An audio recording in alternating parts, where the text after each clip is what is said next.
দেশের বর্তমান পরিস্থিতিতে কিশোরগঞ্জে মন্দির পরিদর্শন করেছেন জামায়াতের ইসলামীর নেতারা। এ সময় তারা মন্দিরের পুরোহিতদের আশ্বস্ত করেন তাদের উপর কেউ হামলা করতে পারবে না। জামায়াতে ইসলামী তাদের পাশে রয়েছে। বেলা 11টা থেকে দুপুর 1টা পর্যন্ত শহরের সব মন্দিরগুলো পরিদর্শন করেন দলটির নেতারা।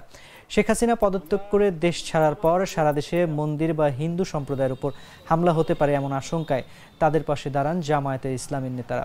এর আগে সোমবার রাতে জেলার বিভিন্ন মন্দিরে পাহারা দেন জামায়াতে ইসলামী ও ছাত্র শিবিরের নেতাকর্মীরা। মন্দির পরিদর্শনে উপস্থিত ছিলেন জেলা জামায়াতের ইসলামীর সেক্রেটারি মাওলানা নাজমুল ইসলাম, সাবেক জেলা অর্থ সম্পাদক বীর মুক্তিযোদ্ধা ফজলুল হক, শহর জামাতের আমির আনোয়ার হোসাইন, সহকারী সেক্রেটারি আবু নাইম প্রমুখ।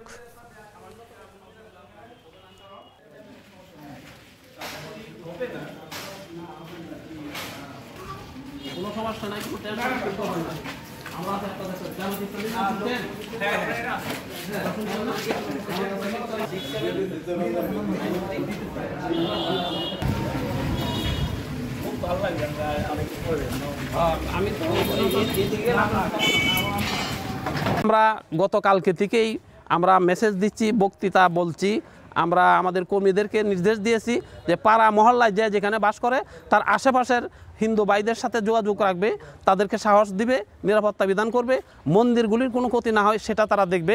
এবং অলরেডি আমাদের কর্মীরা দেখতেছেন।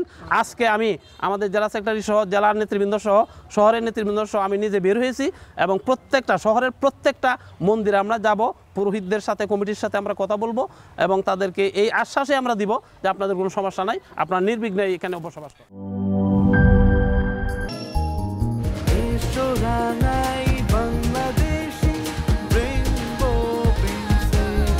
রেইনবো পেইন্টস, ছড়াও জীবনের রং।